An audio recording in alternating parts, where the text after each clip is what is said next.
بسم الله الرحمن الرحيم.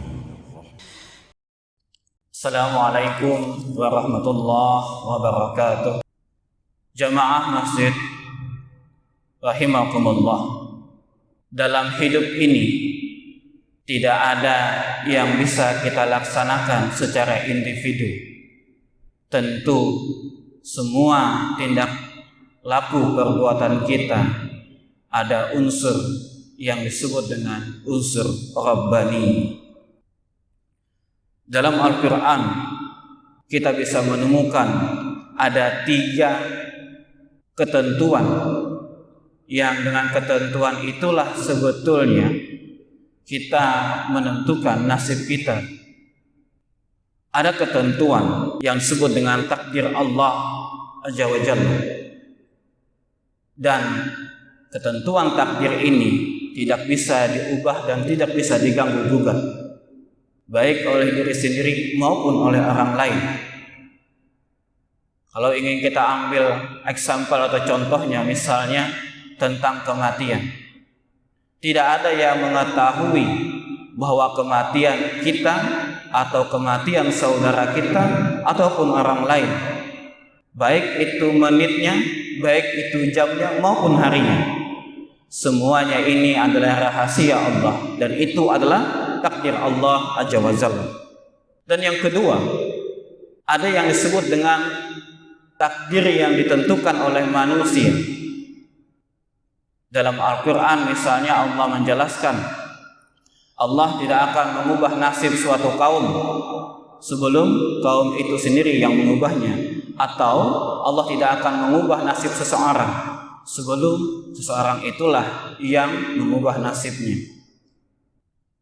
Yang ketiga, ada unsur kolaboratif antara Allah dan manusia. Dan inilah sebetulnya yang sering kita lakukan dalam kajian filsafat Islam. Misalnya, ada unsur manusia yang melakukannya, tetapi Allah lah yang menentukannya. Kita berusaha semaksimal mungkin, kita berusaha semampu mungkin, tapi ketentuan dan takdir Allah lah yang menentukan segalanya. Kita ambil contoh misalnya, ada seseorang mahasiswa yang mengambil prodi atau jurusan hukum misalnya, ataupun dia mengambil farmasi pada prodi-prodi yang ditentukan. Maka dia dari semester 1 sampai semester lulusnya, dia sesuai dengan backgroundnya. Dia berusaha semampu dan semaksimal mungkin. Tapi kadar Allah, lulusnya dia mempunyai pekerjaan yang berbeda dari yang ditentukan. Jamaah salat subuh rahimakumullah. Menariknya, ada 4 tipologi manusia yang Allah sebutkan dalam Al-Quran. Yang pertama adalah orang yang beriman dan dalam kehidupannya dia melaksanakan dengan semampunya dan dia mendapatkan kehidupan yang baik, atau dalam bahasa Al-Qur'annya adalah hayatun thayyibah. Dia beriman kepada Allah, dia melaksanakan amal-amalan yang diperintahkan oleh Allah, dan dia mendapatkan kehidupan di dunia dengan yang baik. Misalnya, dia mendapatkan segala fasilitas, baik itu dalam kehidupan, misalnya terhindar dari rasa juruk, rasa lapar dan haus dan lain sebagainya. Hidupnya tentram, hidupnya nyaman dan enak sebagainya. Inilah tipologi pertama. Dan dia juga dijauhkan dari rasa gundah gulana. Tipologi kedua adalah orang yang beriman. Dalam kehidupannya dia beriman kepada Allah Azza wa Jalla, tetapi kita melihat bahwa si fulan penuh dengan cobaan dan ujian. Allah sengaja untuk mengujinya, baik dari rasa lapar, rasa haus, serta rasa takut yang bersangatan. Maksudnya apa? Allah ingin menjadikan bahwa setiap orang yang beriman adalah bentuk ujian. Allah tidak ingin menyampaikan seperti ini. Saya beriman, bukan berarti saya beriman Allah tidak menguji. Allah mengujinya. Ini adalah tipologi yang kedua. Situasi dan kondisi kita hari ini sebagai orang yang beriman kepada Allah dan mensaksikan bahwa Muhammad Rasulullah, kita mesti ada di posisi 1 dan 2 ini. Boleh jadi pada hari ini posisi kita berada di posisi pertama. Kita beriman dan kita merasakan kenikmatan tanpa rasa lapar dan haus, serta dihindarkan dari rasa cemas yang bersangatan. Atau di posisi kita adalah di posisi kedua. Kita merasa bahwa ujian datang silih berganti, serta rasa cemas kita, rasa ketakutan kita, dan itu menjadikan kita adalah pangkal dari ujian. Maka Bapak dan Ibu sekalian, dijadikannya atau bagaimana kita menyikapi itu, tentu Allah memberikan suatu jaminan tentang sabar dan syukur. Jadi ketika kita mendapatkan ujian, kita bersabar.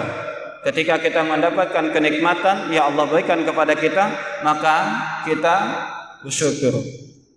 Ketika kenikmatan, ujian dan sebagainya telah kita lalui dengan syukur dan sabar, maka Allah katakan udkhuluha bisalamin aminin.